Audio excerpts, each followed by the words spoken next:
The Korean entertainment world is once again shaken by news filled with deep emotion and mystery. Kim Taehyung, or V of BTS, was reported to have made a private visit to the military base where Jungkook is stationed. What's shocking is not just the secretive nature of the visit with no public documentation, but the reason behind the visit that has stirred the fan community. And beyond that, it is reported that Jimin, another BTS member, could not hold back his tears after learning the true motive behind the meeting. What really happened? Why has this meeting left such a profound impact, even triggering tears? The meeting between Taehyung and Jungkook was not announced beforehand. There was no official schedule, no media presence, and no coverage like what usually happens when a top celebrity does anything outside of national duty.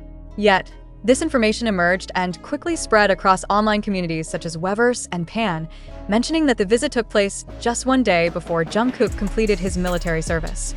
A day considered extremely crucial. The public wonders, was the visit merely a congratulatory gesture for completing service? Or was there a much more personal and important message that Taehyung wanted to deliver directly, according to an internal source whose identity is undisclosed but has close ties to the military environment? The meeting wasn't just a warm reunion between two friends. The source revealed that the conversation between Taehyung and Jungkook lasted nearly an hour in a closed room, with no one else present, not even their fellow soldiers. This detail has strengthened speculation that there was a major issue being discussed, possibly involving a big decision about Jungkook's career and personal life after his military service. A statement from a member of an online military community adds a new dimension to this story. He noted that in the weeks leading up to Jungkook's return, his mood seemed to change drastically. He often isolated himself and showed signs of emotional stress that were hard to explain. Even some fans who are familiar with Jungkook's behavior from past interactions believe that he is struggling with a major dilemma, returning to the public spotlight or taking time for himself. The issue of mental pressure during military service is not new for South Korean celebrities, especially for BTS members who are constantly under global scrutiny. However, this time, the pressure seems to be significant enough that Taehyung felt the need to step in personally. Not as a fellow idol, but as someone who has already gone through a similar phase and understands how Jungkook feels. Reports say that Taehyung even canceled personal plans and his own military discharge celebration for this visit.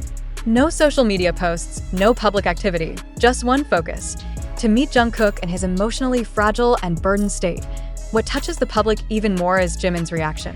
A close acquaintance revealed that after hearing about the visit and the private conversation, Jimin reportedly cried while doing training in his own unit. Jimin's tears were not just an emotional response, but also deep concern for Jungkook's condition and admiration for Taehyung's empathetic action. Known for being very protective of the members, Jimin became overwhelmed imagining the burden their youngest might be carrying. In this kind of situation, fans' emotions are also involved. The global ARMY community responded with various expressions of solidarity. Many posted messages of support and hope that Jungkook is given space to breathe, heal, and decide his future without pressure. Some even said that if Taehyung came just to make sure Jungkook was okay, then the world should also learn to give them room to be ordinary people. There's no shortage of speculation either. Is Jungkook considering a long hiatus? Is he planning to focus on his solo career? Or is there something deeper that only BTS members understand? Regardless of all this speculation, one thing now widely believed by many in the entertainment industry is that Taehyung's action reflects the values that BTS has always carried: unity, caring for one another, and the courage to protect each other behind the fame. This action also serves as a reminder that the relationships among members are not just professional, but deeply emotional. That a culture columnist from a Korean media outlet remarked that this moment is a real manifestation of brotherhood that words cannot describe. Taehyung didn't come as a group mate, but as someone who understands Jungkook's emotional fragility under the spotlight of the world.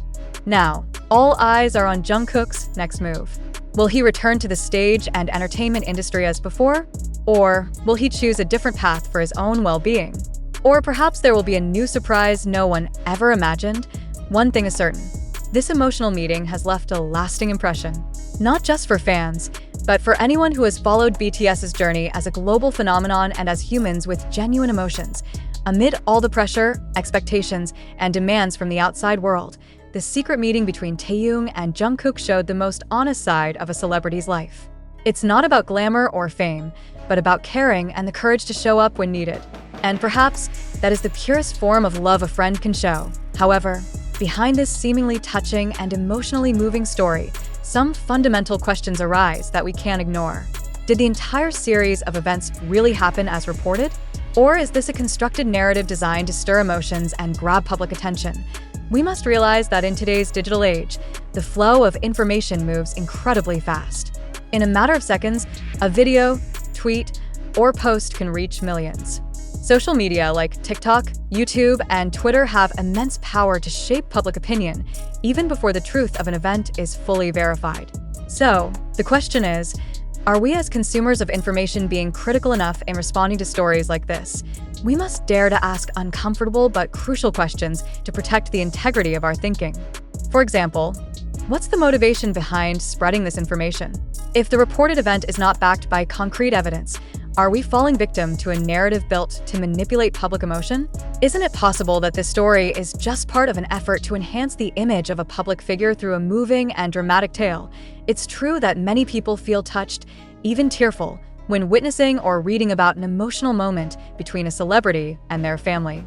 But we need to ask, why can such personal and private moments be so easily consumed by the public? Is this part of a media strategy designed to evoke empathy and emotional connection? It's important to note that the information we present comes from various media sources, including social media, which naturally have varying degrees of validity. Some video clips may have been edited, certain testimonials might be quoted out of context, and at times, there's information that can't be verified at all.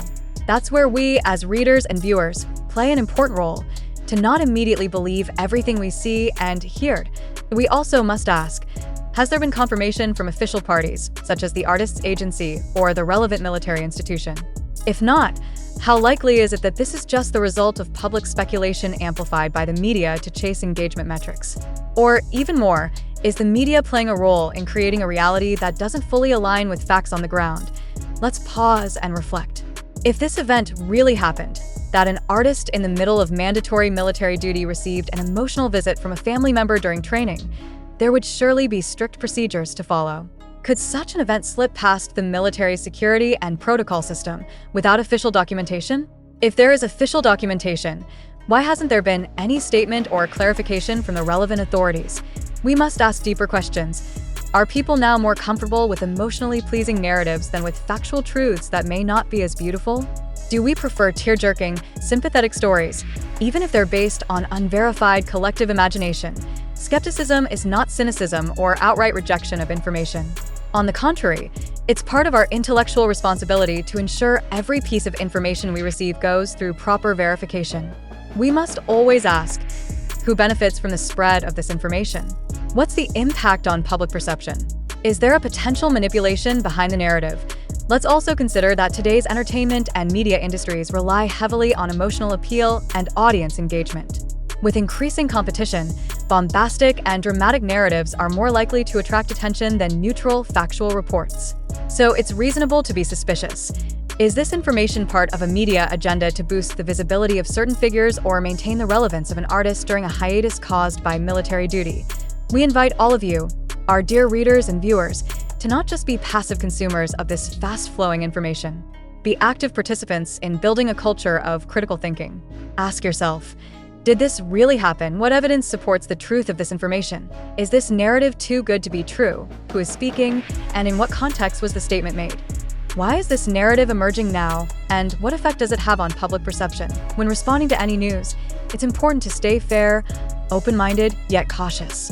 Awareness of the possibility of hoaxes and information manipulation will be our shield against falling into the trap of baseless narratives. So,